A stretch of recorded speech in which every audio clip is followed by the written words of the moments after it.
అది కేవలం 5 కిలోమీటర్ల రహదారి మాత్రమే. కానీ ఆ రోడ్డుపై ప్రయాణిస్తే మాత్రం బతికుంటారన్న గ్యారంటీ లేదు. ఒక్క మాటలో చెప్పాలంటే దాని రహదారి అనేకంటే నరకానికి దారి అంటే సరిగ్గా సరిపోతుంది. ఇందుకే ఆ రోడ్డు ఇంత అధ్వానంగా తయారు కావడానికి కారణాలేంటి? ప్రజలు ప్రాణాలు గాల్లో కలిసిపోతున్నా గత పాలకులకు ఎందుకంత చీమకుట్టినట్టయినా అనిపించలేదు. విజయనగరం జిల్లా రాజాం విశాఖ ప్రధాన రహదారి దుస్థితిపై ఏబిఎన్ స్పాట్లైట్.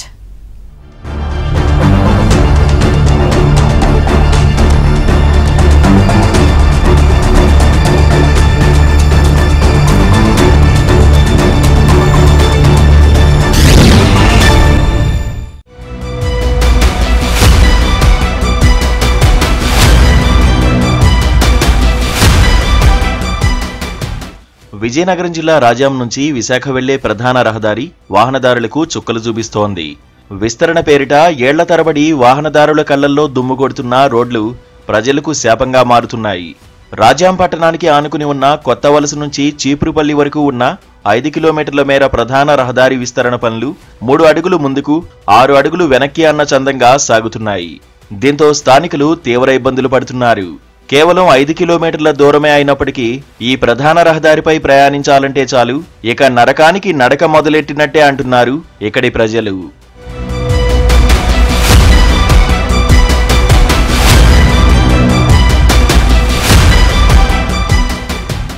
రాజాం విశాఖ ప్రధాన మార్గంలో సుమారు 5 కిలోమీటర్ల రహదారి విస్తరణకు గత ప్రభుత్వంలో 3 కోట్లు మంజూరయ్యాయి. అయితే కాంట్రాక్టు దక్కించుకున్న సంస్థ మాత్రం సుమారు 2 ఏళ్లు గడుస్తున్నా ఇంకా పనులు ప్రారంభించలేదు. కాంట్రాక్టర్తో పనులు చేయించే విధంగా R&B అధికారులు చొరవ చూపలేదు. ఫలితంగా రాజాం విశాఖ మధ్య నిత్యం రాకపోకలు సాగించే వందలాది వాహనదారులు నరకయాతన పడుతున్నారు. రహదారి ఎక్కడికక్కడే గోతలమయంగా మారింది. కొన్ని చోట్ల రహదారికి ఇరువైపులా భారీ గుంతలు ఏర్పడి ప్రమాదాలకు కారణమవుతున్నాయి. ఇదే క్రమంలో కూటమి ప్రభుత్వం ప్రవేశపెట్టిన గుంతలు లేని రహదారుల కార్యక్రమంలో కూడా నిధుల మంజూరుకు ఈ రహదారి నోచుకోలేదు. ఇక్కడ రాజాం నుంచి గౌరవ చీపురుపల్లి వరకు 5 కిలోమీటర్లు ఉంటుంది. ఈ 5 కిలోమీటర్లు గుంతలతోనే అంతా బురదమయం అయిపోతుంది. మేము వెహికల్తో రావాలంటే పిల్లలతో రావాలంటే చాలా ఇబ్బందికరంగా ఉంది. సీఎం గారు ఇమీడియట్గా దీని పర్యవేక్షణలో చూసి సంబంధిత అధికారులకు ఇమీడియట్గా ఆర్డర్ చేయాలని కోరుకుంటున్నాం. గతంలో గత గవర్నమెంట్లో ఈ రోడ్లు బాగు చేయమని కొత్త వలస నుంచి గారా చీపురు వరకు సుమారు 3 కోట్ల వరకు శాంక్షన్ చేశారండి.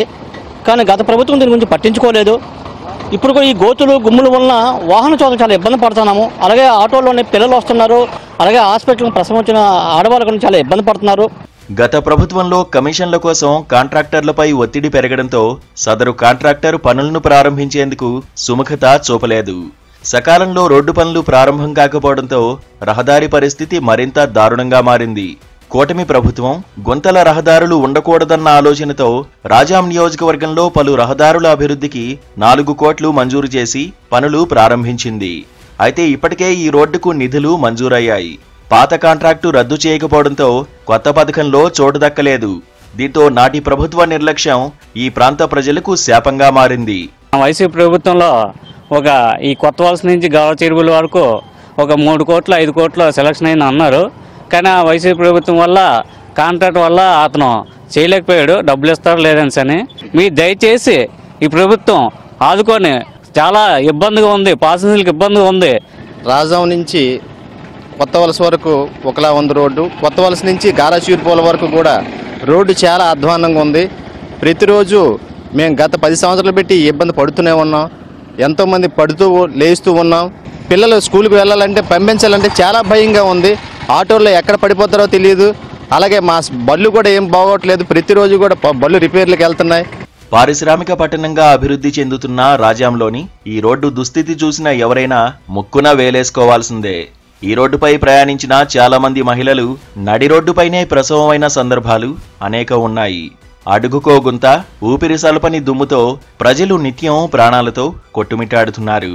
మరోవైపు విద్యార్థులు చదువుల కోసం నిత్యం ఈ రహదారిపైనే ప్రయాణించాల్సిన పరిస్థితి. ఇక రాత్రివేళ పరిస్థితి నరకానికి దారిలాంటిదే. రోడ్డుపై ఉన్న గుంతల కారణంగా రాత్రివేళల్లో ప్రయాణాలు చేయాలంటేనే ప్రజలు వణికిపోతున్నారు. మరోవైపు ఏడాది క్రితం మంజూరైన రహదారి పనుల్ని కాంట్రాక్టర్ ప్రారంభించకపోయినా అధికారులు, స్థానిక ప్రజాప్రతినిధులు ప్రేక్షక పాత్ర పోషిస్తున్నారు. కనీసం గత ప్రభుత్వంలో ప్రారంభం కాని పన్నుల రద్దుకు సిఫారసు చేయకపోవడాన్ని స్థానికులు ప్రశ్నిస్తున్నారు. ఇప్పటికైనా స్థానిక ప్రజాప్రతినిధులు ప్రజల ఇబ్బందులను గుర్తించి ముఖ్యమంత్రి చంద్రబాబు దృష్టికి తీసుకువెళ్లాలని కోరుతున్నారు.